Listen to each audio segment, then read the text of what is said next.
to fight on the landing ground.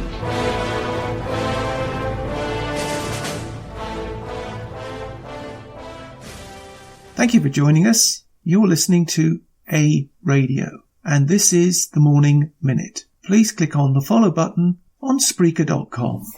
Today, I want to talk to all Canadians and Americans as well. I'm going to play some excerpts from a YouTube video from someone we should all take notice of. This person was not born here. This person was in fact brought up a Muslim. This person was in fact brutally treated and witnessed firsthand some of the most brutal and horrific acts a human being should ever witness. I hope that some of the emotion comes across in some of these clips, but you must watch the video. It says so much more. Please listen to this person. Then I want you to take the link to the YouTube video, which shows the full video, which is in fact about 15 minutes long. It's not that bad. And I urge everyone to watch this. Then I want you to contact your MP and your MPP, whoever they are, even if they're in the US, a senator, etc. And I want you to ask them just one question. Now in Canada, it's a little bit more complicated because we have this anti-free speech thing called Section 319 of the Criminal Code, which is illegal, by the way. But anyway, I just want you to ask them just this one question. Just one question. Where is the hate coming from? Because it isn't from us, is it? Yet we're being told to shut up, sit down and keep quiet. And how dare we criticise one religion? For the federal government of Canada to try and enforce on Canadians a law that is A, imprecise at best, B, unconstitutional, and C, illegal is totally beyond logical thought. And why is it that this government or any government allows these racist type of haters into our country under the guise of religious leaders? This is a joke, but it's not a joke, is it? This is serious and this is disgraceful, absolutely disgraceful. Why is it that these individuals, these racist haters, are not being encouraged, in the very least, or legislated to conduct all their proceedings in their religious establishments in English or at least French? And why is it that all forms of the law enforcement in this country turn a blind eye to this open, racist, anti-Christian haters? Because that's what they are. That's not Islamophobic. You can hear it in their own words. For some reason, our law enforcement have been told to either turn a blind eye or ignore these violations, to allow these people to live in fear, to allow this person that I have played a clip from to live in fear, when you, the MPs of Canada, be it local or federal, spend your time debating an anti-Islamophobic bill is, quite frankly, nothing short of a disgrace. And you MPs, MPPs, whatever you call yourselves this week, you should be ashamed of yourselves. Ashamed. Because I know Canadians are. And shame on you, Prime Minister of Canada, and Canada itself, for allowing this to continue. Enough of you and your PC crap. Stand up, Canada, and denounce these people for what they are. They do not represent Canada and Canadians. All Canadians should stand together. And yes, I'm going to be very blunt about this. These religious leaders, or so-called religious leaders, should be thrown out of the country. I've got no time for people like this, and neither should the ordinary Canadian. How dare they? How dare they? There is no place in Canada for a religious leader, any religious leader, calling for the execution of another person, let alone a Canadian citizen on Canadian soil. Enough! Hello everyone, this is Sandra Solomon from Canadians Against Islamization Movement. Today's video about Canadians imams who wants to see me executed. Now, for time purposes, she now starts talking about these imams in detail. She names them, she describes where they are, where they've practiced, etc., etc. And if you listen to the video, you get all the details. But believe me, all the information is there, but I'm just cutting it down for time. And I also wanted to mention about a book they handed from the Dawah Center at Toronto, Dundas Square.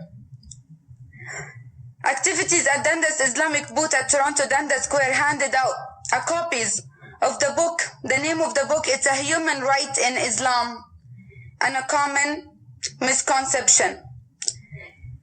Authored by Abdul Rahman Al-Sheikh. In this book, I'm gonna quote, it says, Islamic Sharia decrees execution for the person who apostatizes after accepting Islam as a way of life and reject Islamic beliefs and law. He is more dangerous and worse than the original non-believer who never was Muslim. The killing of an apostate from the Islamic faith implies that such a person has violated the basic of Islam and attacked Islam openly and publicly with blasphemy, which is, they consider it high treason. So that's why execution of such an apostate in reality a salvation for the rest of the society member from the maliciousness and violence. Let me show you these imams. Now, for time purposes, again, I'm cutting it down. I'm just playing a clip of one of the imams speaking, but there are in fact three. One is in Arabic and she translates that afterwards. You can hear all this on the video, but for time constraints, I'm cutting it down to one. Please go and watch the video. When a person in an Islamic state apostatizes, leaves religion, let Allah be a witness that I'm telling the truth, that the punishment for apostasy is death.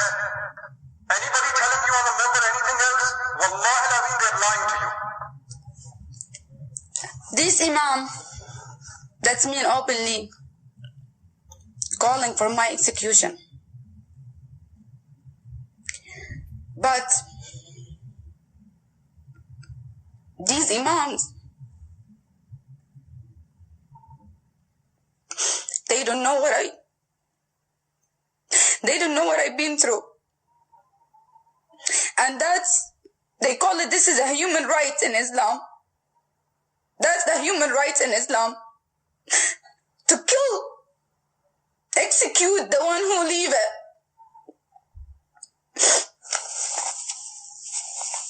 I escaped Sharia-law to come to Canada for my freedom, to feel safe.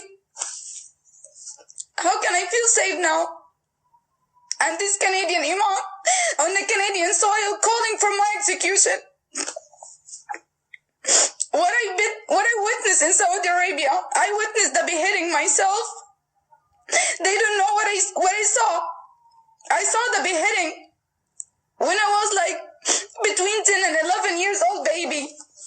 I witnessed the beheading. I've been physically abused. My brother, many times, he would choke me, almost he kills me. If it wasn't for my grandma, who saved me many times from his hand, just because I refused to wear the hijab. Just because one time he saw me talking to some guy, he almost killed me. I was house arrest for 2 years. They forced me not to go to finish my education. I couldn't finish my education. They forced me into marriage. For rape. For 4 years I was raped from a man I don't even know who he is. I was just forced. And yet, I escaped all this. I escaped Islam. I'm a survivor. And yet I come to Canada persecution? How can I feel safe now? How can I feel safe for my life, for my son's life?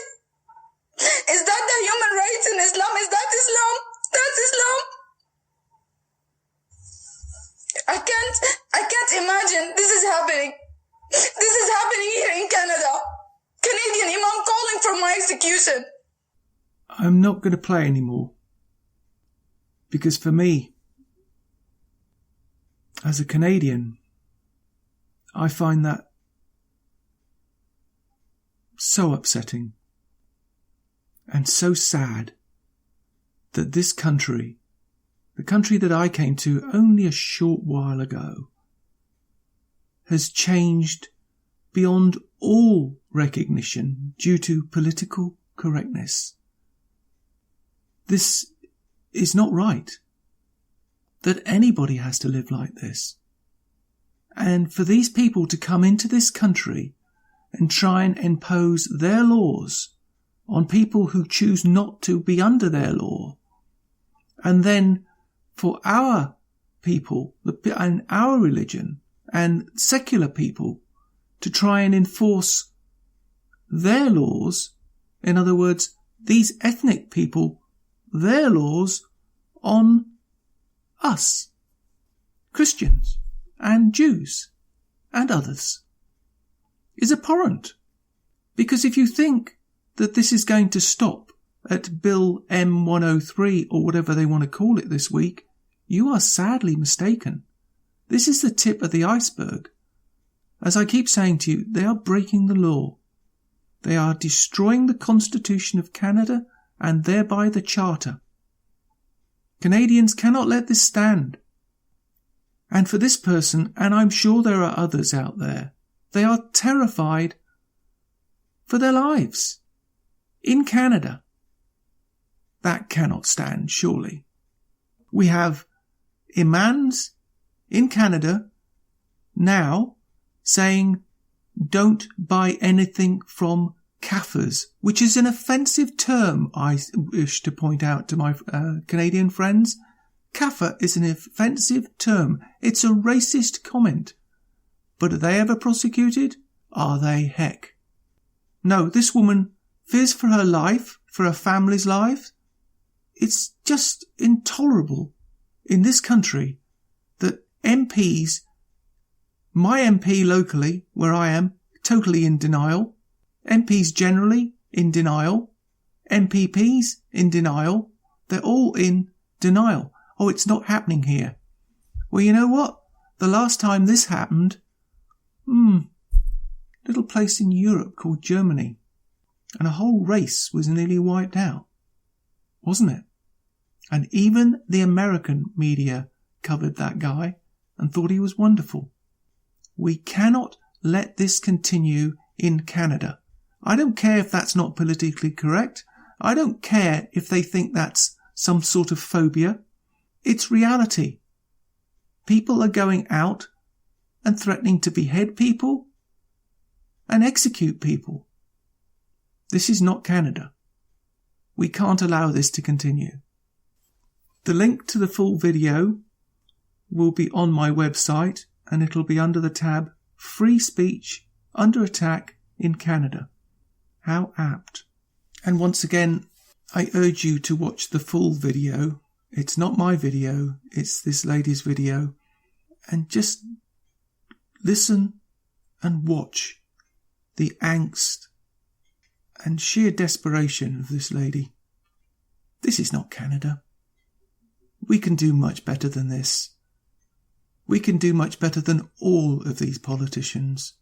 Stand up today, contact your MP, play him the video, and say, what are you doing about this? Thank you.